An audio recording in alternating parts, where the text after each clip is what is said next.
Welcome back. So we created our storefront. Not bad, huh? What we're gonna do now is that we're going to be setting up our actual store. So that means doing 4 things really. Number 1, it means setting up the payment system to make sure that you can get paid. Very important. Number 2 is automating taxes. Now, taxes can be a bit of a nightmare, but if you know the right plugin, it's gonna automate the taxes based on the visitor's location. Changes everything. Number 3 is shipping. You need to set shipping costs for different shipping zone in order to keep your profit margins where they need to be. We're gonna talk more about that in a bit. And number 4, set the right metrics. Now, if you're gonna have the US audience versus the European audience, primarily, you know if you're gonna use the metric or the imperial system. Are you gonna talk in pounds or are you gonna talk in kilos? So just some important things to get right from the beginning. Let's get started. So starting from the previous lecture, if we're still in Elementor, we can bring the toolbar back on the left, just like this. Go up to the hamburger in the upper left corner,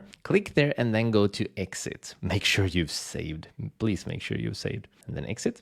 We're gonna go down to WooCommerce and then we're gonna go into settings.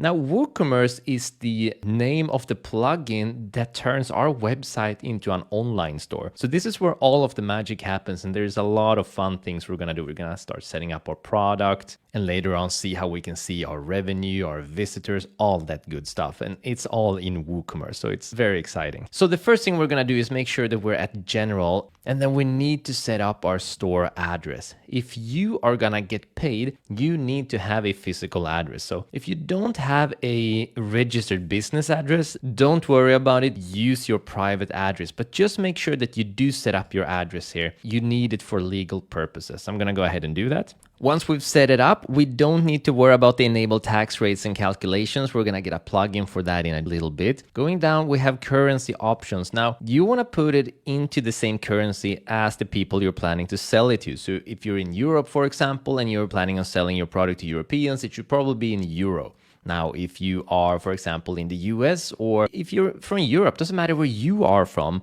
if you're selling to people in the US, you're going to want to keep it in US dollars. So put the currency into who you're planning on selling it towards the most. If it's going to be global, stick to US dollars. That is usually the best way to do it. So I'm going to leave it at US dollars here. Then I'm going to go down and click on Save Changes. Then we're going to move into products, and then we can go down and change the measurements. Now, if you're planning on having a US audience primarily, you're going to want to change it so it's going to be in pounds and that is going to be and in inches, for example. But let's say we're gonna go global now, so I'm gonna keep it in US dollars, but I still know that there's gonna be a ton of people from Europe and all over the world, and most of the world really does the metric system. So I'm gonna keep it in kilos and centimeters, but you make sure that you use the one that's gonna fit your audience. And then make sure that you save.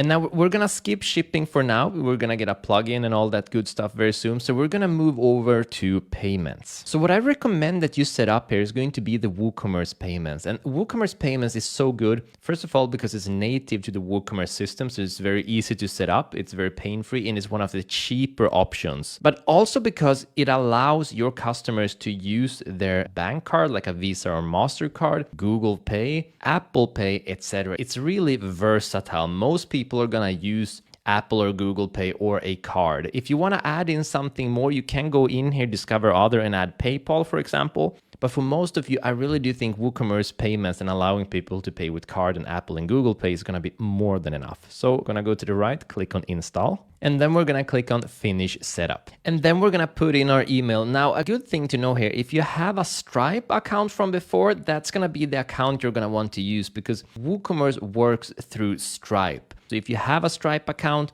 use that email address that's connected to your Stripe account, or if you've used WooCommerce before, and if not, just write in your normal email and then click continue. So I'm gonna click on create a new account down here. I'm gonna choose a username. So then we're just gonna fill out all the details necessary, and they change this setup all the time. So just go through all the steps, fill out all the information you need to fill out. And remember, if they're asking for your business address, for example, you just put in your private address if you don't have a business address. And if they're asking what kind of company you are, and you aren't a company, it's called a sole proprietorship, which means that you're gonna be paying all of those business expenses through your personal taxes. And then just click continue and go through the setup until you are at the the other end. And for your professional details, it's not super important that you get all of these rights, but for most of you, it's going to be in the industry, scrolling down to retail in here, and then scrolling all the way down to other merchandise, put in your website. It's going to be bluelightdefenders.com. Move through this section, set everything up properly. Now, when it comes to getting paid out to your bank account, it is a good idea, if you haven't already, to get a business card or a business bank account. And that is just to very early on separate your personal costs from your business costs. So what I recommend you do is get something like Wise or Revolut, and they're free to get, and it allows you to open up an account and you can get paid straight to them. And if you have people coming from different parts of the world and you would need to refund from this business account, you can transform them to different currencies without any issues whatsoever, and it's going to minimize all of the costs. And it's fast to get, it's free. So if you don't have a business bank account, I strongly recommend Wise or Revolut. We've used them both. We use Revolut today, but they're both fantastic. So I'm going to go ahead and set all of this up. And then all there is to it is click on agree and submit. And once it's all installed and set up, if you go to WooCommerce settings, payments, there should be a WooCommerce payments tab right here. Now scrolling down, you need to make sure this is checked in so you have the credit cards enabled. That is going to make a huge difference on your site. And scrolling down, also make sure that you have Apple Pay and Google Pay enabled as well. Now we're of course going to try this checkout later on, but we need to actually add in a product before we do this. We're only doing the preparations right now. So now we're able to get paid, at least in theory. We're going to try it out later, but that's good. Now we're going to move on and automate our taxes. So we're going to go to the left, go down to plugins and click on add new. And then we're going to move up to search plugins. We're going to write WooCommerce tax and shipping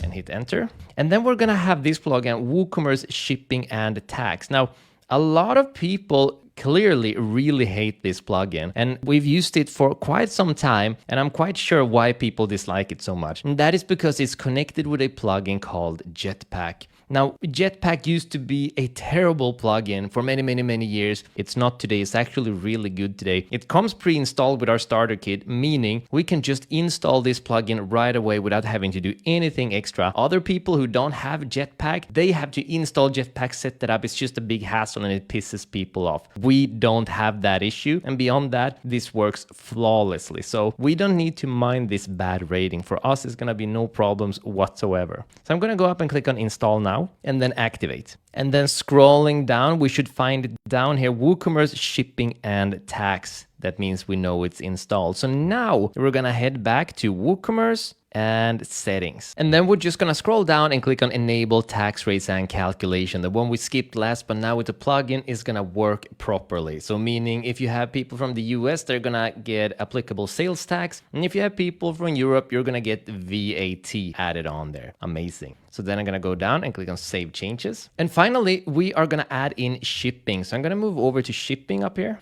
and then add in shipping zone. Now what shipping does, or rather what the zones are, is they decide where you are able to ship your product. So depending on what kind of product you have, that is going to dictate your shipping, and if you've calculated your profit margins where you're able to sell to. Now, if you have a digital product, you can skip this section completely because you're just going to send your product away to your buyers. But if you have your product ready, the question is, where are you and how much does it cost to ship to other countries? So for example, if you are in the US and you're planning on selling maybe all over the world, but primarily in the US, you need to know what it's going to cost you in the US and how much more it's going to cost you to purchase something in, say, Europe. So you have a couple of options here. You can limit to where you sell, meaning if you don't have a shipping zone for a certain place, the people who go to your checkout, if they add in their country and it's not in your shipping zone, they're not going to be able to purchase. But you're also able to add in so people from a certain location are going to have a certain shipping cost. This is super important because you are going to have a certain profit margin. So if you sell a product for $40, maybe $10 is actual profit for you. If those $10 go to shipping, your profit margins are gone. You're going to lose money on your business. So this is not a step to take lightly. So let me show you how to set this up. The first one I'm just going to call standard, as in standard shipping. And I'm going to select the regions in here. And let's say I decide to ship to Europe. So I'm going to click here, search for Europe,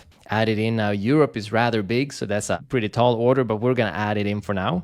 And then I'm gonna go down and click on add shipping method. Now here we have a couple of different options. We have a flat rate, free shipping, and local pickup. The easiest ones are gonna be a flat rate and a free shipping. Now if you remember on our website, I'm gonna open this in a new tab and show you. Down here we said free delivery for orders over $99. Pretty cool, right? So even with more expensive shipping, chances are you can make up for that just by selling more expensive or more quantity of certain products for bigger sums. So this very often makes up for the even higher shipping costs. But this is something we're gonna want to set up as well. But for now, we're gonna start off with a flat rate. So I'm gonna go in and click on add shipping method for a flat rate. And we're only getting a flat rate right now for Europe. So I'm gonna call this standard. And this method title, that is what it's gonna say at the actual checkout. So you don't wanna have some weird name here, just standard shipping is good go-to name. Should the total cost of the shipping be taxable? I think it should be because it adds to the total cost and you usually pay taxes on the total cost itself from you as a business. Then again, depending on where you are from and what sort of rules you have in your country, you might want to put it none, but by default, I would say taxable, yes. And this is where we need to do a little bit of research. How much does it actually cost to ship in different parts within Europe? Just for now, I'm gonna put it at $14.99 for the shipping costs. Some places are gonna be cheaper, some are gonna be more expensive. The idea is that they're gonna sort of even each other out, but this requires some research. But just for now, I'm gonna put $14.99, click on Save Changes. So there we go. Now, if that's all, then this is going to be super simple and you can move on. But if you are going to be adding in more shipping zones, then you're gonna want to make sure that you name it better. So this would be Europe shipping, for example, and click on Save Changes. And then we would go out to shipping zones, click on add shipping zone, and then we'd call US shipping. And then we'd go in here and we would add the United States. And depending on where you are, this is gonna be cheaper or more expensive. Let's say this is actually gonna be cheaper for you. I'm gonna click on add shipping method. We're gonna do a flat rate, edit. I'm gonna call this standard as well. Again, they're only gonna see the shipping method based on their location. It's gonna be taxable, and this is gonna be $6.99, say. You live in the US yourself, you know it's cheap. Save Changes. Perfect, so now you have different shipping methods for Europe and for the US. Now, if you wanted to add in the free alternative for people who buy from over $99, all we need to do is click on add shipping method again, go down to free shipping, add shipping method, and then click on edit. Free shipping is actually a really good name for free shipping. And free shipping requires a minimum order amount of 99. And that's gonna fit perfectly with this. Free delivery for orders over 99. Perfect, isn't it? And then it's a good idea to use this apply minimum order rule before coupon discount. Basically, if they have a coupon that lowers the price, you want only the original price to count towards the $99. Just a more incentive to them to buy some more to get up to that free shipping cost. And then we're gonna go to Save Changes. Amazing. So now you have different shipping for the US and for Europe. And of course, once you've saved everything, if you want the free shipping for Europe too, go to shipping zones, click on Europe shipping, edit, add shipping method,